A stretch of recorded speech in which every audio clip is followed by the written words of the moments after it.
की, जहां पर पारंपरिक ट्राइबल कला इन दिनों देश भर में अपनी अलग ही पहचान बना रही है। प्राकृतिक रंगों, हाथों से छपाई और रॉक पेंटिंग की शैली पर आधारित ये कला न सिर्फ स्थानीय संस्कृति को जीवंत करती है, बल्कि महिलाओं को आत्मनिर्भर भी बना रही है। इस कला में खास बात यह है कि रंग पूरी तरह से प्राकृतिक होते हैं। ट्राइबल आर्ट की लोकप्रियता अब राजनीतिक मंचों तक पहुंच चुकी है। हाल ही में हुई मंत्रि परिषद की बैठक में नेताओं ने इस कला को बढ़ावा दिया और इस प्रदेश की सांस्कृतिक धरोहर का अहम हिस्सा बताया।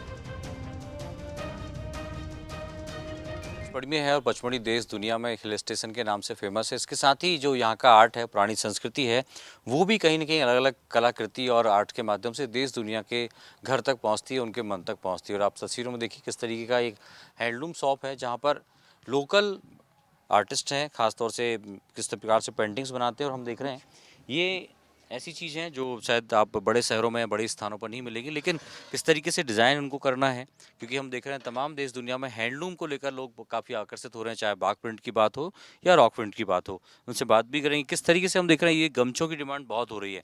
आजकल बहुत लोग जो अलग-अलग सोसाइटीज़ में रहते हैं, वो चाहते हैं कि हैंडलूम्स हाथ से बनी हुई जो डिज़ाइन चीज़ें हैं, वो उन तक पहुँचे। आप किस तरीके से इनको बनाते हैं? और हम देख रहे हैं ज़्यादातर लोग अब इनको पसंद कर रहे हैं। सबसे पहले तो भैया ये जो मैं आपको प्रिंट है इसके बारे में बताऊंगी। ये हमारे पचमढ़ी की जो रॉक पेंटिंग्स है जो कई हजार साल पुरानी है, गुफाओं में बनी हुई, ये उनके प्रिंट्स हैं। इनको हमने हैंड ब्लॉक प्रिंट के थ्रू कपड़ों में उकेरा है और इनको प्रिंटिंग के लिए हम जो भी रहते हैं नेचुरल कलर्स का यूज़ करते हैं। इसमें किसी भी प्रकार के केमिकल कलर्स का हम यूज़ नहीं करते हैं। ये टोटल पूरी तरीके से नेचुरल ऑर्गेनिक है। इतिहास कितना पुराना है रॉक पेंटिंग का? ये कहाँ से आपको मिली? क्योंकि हम देखते हैं यहाँ पांडव गुफाएं भी हैं, अलग-अलग चाहे भीमबेटका में भी कई प्रकार के इस प्रकार के आर्ट्स आर्ट्स जो हैं वो बने हुए हैं।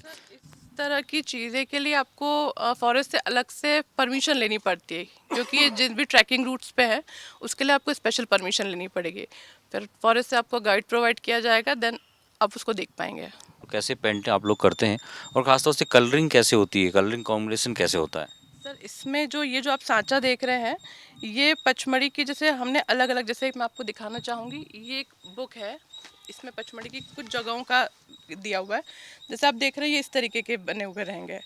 तो हम हर जगह से कुछ कुछ फिगर्स निकाल के हमने पूरा एक ब्लॉक रेडी किया है, इसका डिज़ाइनिंग किया है। पूरा आपको इस तरीके से मिलेगा, इसी तरह से प्रिंट किया जाएगा।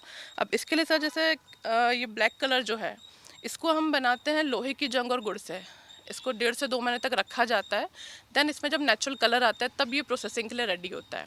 तो अब धीरे धीरे ये चीज़ फेमस हो रही है और हम लोग का मोटो ही यही था कि हम पचमढ़ी की रॉक पेंटिंग्स के थ्रू पचमढ़ी को एक नई पहचान दें। तो देखिए बिल्कुल भाव है और एक कला को पहचान मिलनी चाहिए। हम देखते हैं चाहे चंदेरी की बात हो अशोकनगर के पास, वहाँ की एक अलग कला है, बाग प्रिंट की बात हो या रॉक प्रिंट जो खासतौर से पचमढ़ी में है। और शायद यही कारण है कि धीरे धीरे सरकार का एक इसको शुरू करने का मतलब ये था, पहले मैं नॉर्मल कपड़े का जो रेडीमेड वो करती थी। जब व्यक्ति आके पूछता था तो बोलता था ये सब हमारे यहाँ भी मिलता है, कुछ हमें यहाँ का आप दिखा बताइए, कुछ स्पेशल जो कहीं ना मिलता हो, सिर्फ पचमढ़ी में मिलता हो।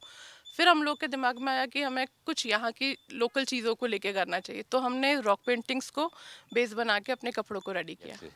अश्विनी सिंह के साथ सूरज शर्मा, बंसल न्यूज़, पचमढ़ी। और इसके साथ